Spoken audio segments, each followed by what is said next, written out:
Welcome to the inside of the Jazz. I've been told that I need to be more enthusiastic, so yo bro, what up? So let's take it for first drive. Actually, this is the second drive. I've actually driven it already, but that's because when I took it home, the brakes were knackered, so I had to change the front calipers and the front discs and the front pads, and change the slider pins as well because they were knackered. So it's had all new front brakes, and that's all that's happened really. So let's go and take it for first drive. We're going to take it shopping because I need to go and pick up some shopping. That's about it really. See what problems we come across, see any opinions I've got, any views I've got. But I've actually got the GoPro sat on the window there. Look at that. Wow. So I'll video it driving so you can also hear what's going on. But yeah, so first kind of proper test of the Jazz in day-to-day life, because that's what the car's going to make. It's a day-to-day car. Let's see how it goes.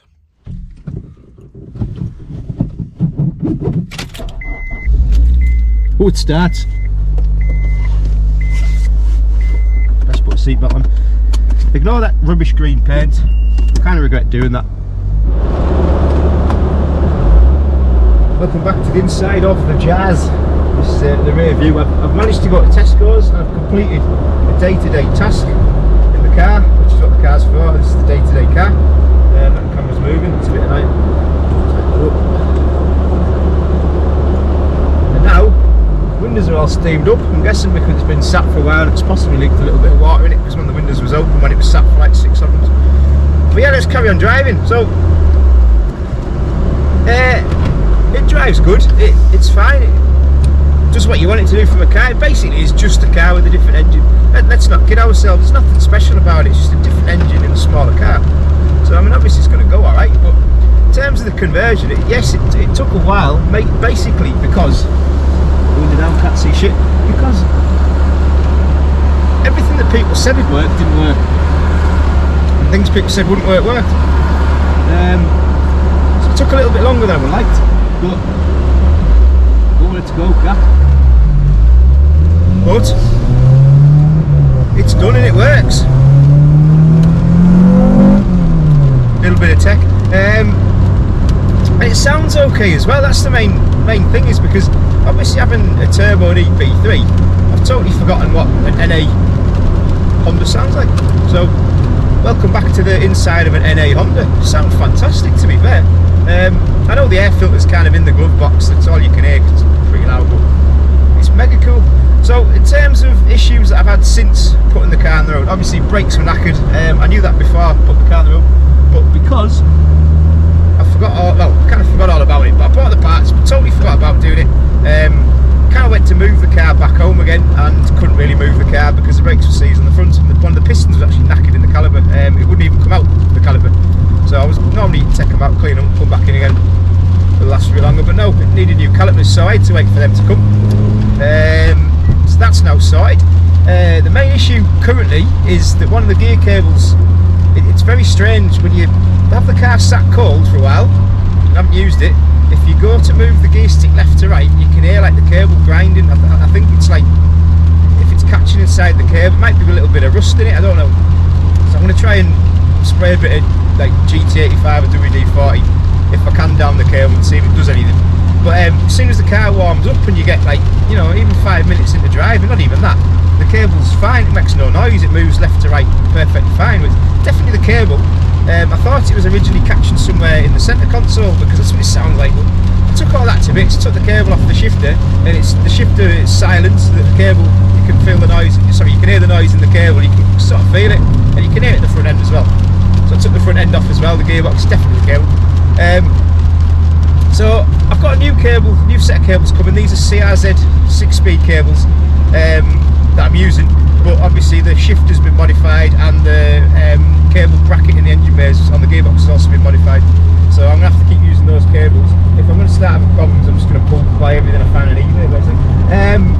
So that's probably the main issue I've got now, and the exhaust is blowing because it's bodged together, but I'm not bothered about the blowing exhaust really. ECU light on for a lambda sensor. I've got a spare lambda sensor, I need to try that.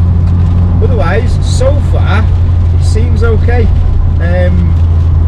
Yeah, it drives fantastic, to be fair. It's exactly what you want from a little car. I mean, the thing about when I bought this car was, it was a cool car anyway, because it was green and looked mental, but it just had no power at all, like nothing. I don't know what power them engines were, I think they're 80 odd horsepower or something, but this one that was in this was flat as anything. Like it really struggled. You were like third gear to go up hills sometimes, which maybe that's not right, I don't know, but it just had no power at all. Possibly the front brakes were seized on, which maybe didn't help enough, but whereas this thing, you potter along in any gear you want, 30 mile an hour, 6th gear, put your toe down and you pull away, it just goes to 50 already. Brilliant. I'm hoping this is going to be relatively economical. Like if it does 30 to 35 miles a gallon, I'm going to class that as a victory. Like I know that's not really what the car's supposed to go out, because people are saying, why aren't you driving fast everywhere and that, but I've got the Civic for that. This is an everyday car to go to work and back comfortably, because it is a comfy car and it's a cool car, and these seats are mega. I love these seats. It's quite around in. So we will get another video of some actual driving abuse of the Jazz, but like I say, things to sort, figure out what's going on with this gear cable, because I have no idea what's happened there. It could be corrosion in the cable, could be anything, I don't know. Need to look into that. Then also need to stop the engine moving so much, which is the engine mounts. Like I said, I've ordered some engine mounts. I've got hard race ones coming for the passenger side gearbox and the driver's side engine mount, and the back gearbox mount I've got one off a company called Cheddar's Autos, who are Canadian I think, and they make a billet rear mount with a polybush insert, so that should actually stop the movement of the engine, because that's the one that'll be moving around the most. So that'll stop that. That's coming when they make them. I think they were just coming into production now. It's very cheap as well, actually, to be fair. cheddarsautos.com maybe, I don't know. I'll find a link and I'll put it in the description if anyone's interested in them mounts. Yeah, they make those, so that's coming. 2 hard race mounts, that should sort the movement out. I didn't want proper solid mounts on the whole engine, because I don't really want to vibrate the car too much. I want to live with it. So we'll sort that, we're good. It also needs a handbrake sorted out, because the handbrake's shocking. All Honda handbrakes are shocking. If anyone has a Honda handbrake that works, let me know, because none of mine do.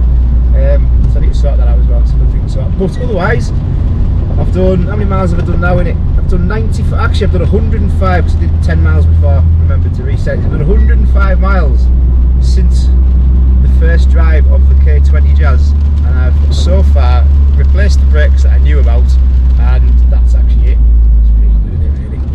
But yeah, definitely need to get on with all the little teething faults and get everything ironed out as quick as we can.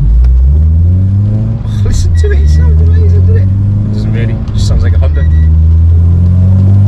But honestly, it's not, I don't know, I can't say it's fast, because it's not that it's not fast, because it is actually pretty quick, but I was expecting it to be like wheels spinning all over the place, absolute chaos. Because one thing I remember from my Civic when it was NA, even at like 230 horsepower, first and second gear were just absolutely pointless. They just wheel spun everywhere. As this thing doesn't, it's bizarre. It actually just kind of goes. I mean, it's soaking wet road, and it's not even spinning that much in second. And these are Kumo tyres, so they're okay. They're not like groundbreakingly amazing, but they're still not a bad tyre. But you'd expect it to light up a little bit more, being such a light little front wheel drive car. It just doesn't. It's bizarre. It actually just kind of goes. It's very strange. But yeah, so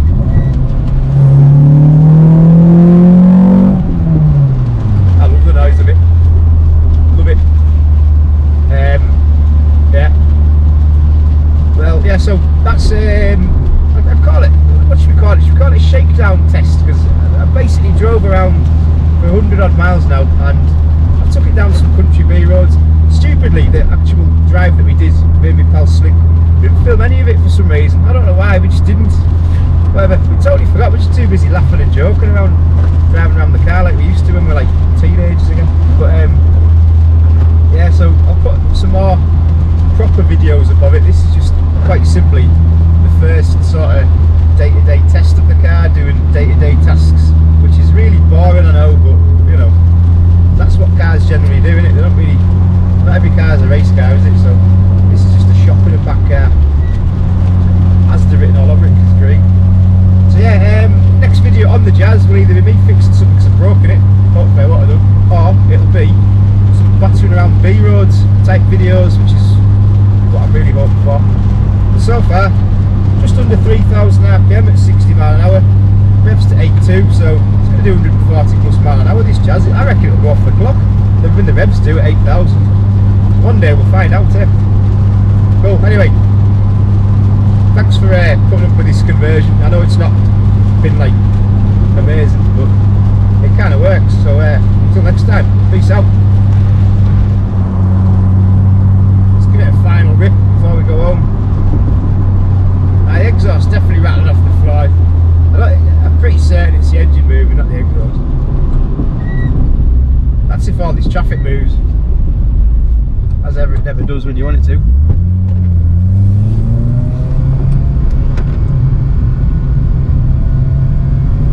Still in first gear. Ooh.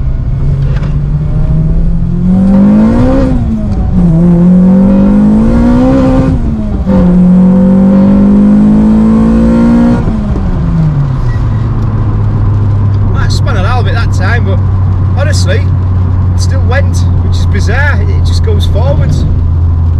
I honestly expected to just sit on the spot and spin, but it doesn't. Civic does. This is mental. This actually accelerates better than the Civic, dare I say it. Imagine this turbocharged. Not going to do it, by the way. So yeah,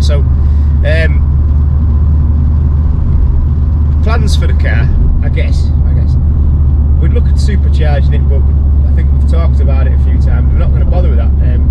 What we're going to do is we're going to try and just do little bits and pieces here and there. So we need to first look at getting the balance shaft delete done and change it to a steel sump, because this sump is really fucking low. Like that's something I need to change. And also we'd like to get a limb slip diff, and also some drop-in cams and some throttle bodies. So that's the plan. Throttle bodies, cams, limb slip diff, 240 to 260 horsepower. Beast.